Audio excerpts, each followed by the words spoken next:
قاتلوهم يعذبهم الله بأيديكم ويخزهم وينصركم. الحمدللہ وقفا والصلاۃ والسلام علی رسول اللہ، اما بعد. آج کے دور میں ہر بندہ پریشان ہے، ہر بندہ مشکلات پریشانیوں کا شکار ہے، لیکن اللہ تعالیٰ نے کچھ عمل، کچھ باتیں، کچھ ایسی عبادات بتائی ہیں جن کو کرنے سے انسان جو ہے وہ کامیاب ہو جاتا ہے، جن کو کرنے سے انسان مضبوط ہو جاتا ہے، جن کو کرنے سے انسان محفوظ ہو جاتا ہے. تو آج میں چند وہ چیزیں، ایک وہ عمل ذکر کروں گا جس کو کرنے سے انسان جو ہے وہ محفوظ ہو جاتا ہے. کچھ اعمال اللہ کے نبی صلی اللہ علیہ وسلم نے بتائے ہیں جن کو کرنے سے انسان جو ہے وہ کامیاب ہوتا ہے، مضبوط ہوتا ہے، محفوظ ہوتا ہے، جس کو کرنے سے انسان کو دنیا اور آخرت کی کامیابیاں ملتی ہیں. تو وہ کون سے اعمال ہیں وہ میں انشاءاللہ ذکر کروں گا. تو آج کا ہمارا ٹاپک اور موضوع ہے کہ جو انسانی جسم ہے، اس کے جوڑ ہیں، ان کا صدقہ کیسے دیا جاتا ہے. نبی صلی اللہ علیہ وسلم نے فرمایا جب انسان صبح اٹھتا ہے تو اس کے ہر اعضاء پر ایک صدقہ ہوتا ہے، یا انسان پر صدقہ ہوتا ہے اس پر، تو اسے چاہیے کہ وہ صدقہ ادا کرے. وہ صدقہ کیا ہے؟ فرمایا وہ صدقہ کوئی بھی نیکی کا کام ہے، اس نے نیکی کا کام کرنا ہوتا ہے، وہ صدقہ ہے. جیسے فرمایا اللہ اکبر کہنا بھی صدقہ ہے، سبحان اللہ کہنا بھی صدقہ ہے، الحمدللہ کہنا بھی صدقہ ہے. اسی طرح رستے سے کوئی تکلیف دہ چیز کو ہٹا دینا بھی صدقہ ہے.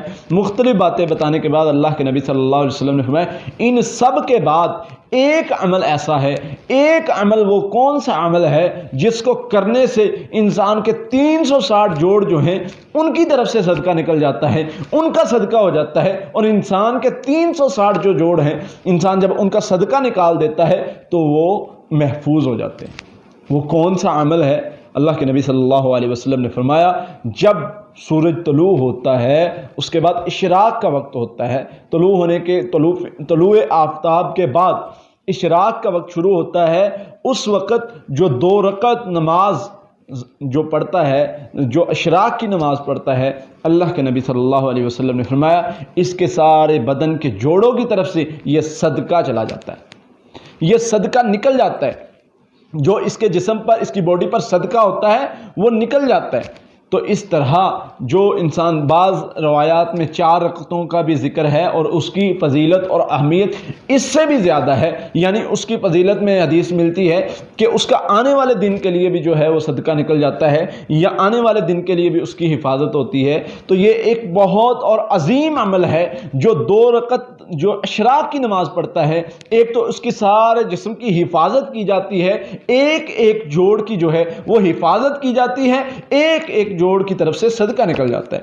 دوسرا اللہ کے نبی صلی اللہ علیہ وسلم نے فرمایا جو بندہ فجر کی نماز پڑھتا ہے اور اس کے بعد وہ بیٹھا رہتا ہے یہاں تک کہ اشراق کا وقت ہوتا ہے، ذکر اذکار کرتا رہتا ہے، مصلی پر بیٹھا رہتا ہے، تو اشراق کا وقت ہوتا ہے تو یہ اشراق کی نماز پڑھتا ہے اور پھر گھر کو جاتا ہے. فرمایا اس کو کامل حج کا ثواب ملتا ہے، قبول شدہ حج کا ثواب ملتا ہے. تو عمل بہت قیمتی ہے، بہت اچھا ہے. اس لیے اپنے آپ کو اپنی حفاظت کے لیے جہاں ہم بہت سارے اذکار کرتے ہیں، وظائف کرتے ہیں، پڑھائیاں کرتے ہیں، وہاں یہ 2 رکعت نماز جو ہے وہ آپ کا صدقہ جوڑ کا صدقہ نکل جاتا ہے اور آپ انشاءاللہ اس سے محفوظ رہتے ہیں. اس لیے یہ عمل بہت قیمتی ہے، اس عمل کو لازمی کیجیے گا. اللہ سے دعا ہے اللہ تعالی ہمیں عمل کرنے کی توفیق عطا فرمائے. قاتلوهم يعذبهم الله بأيديكم ويخزهم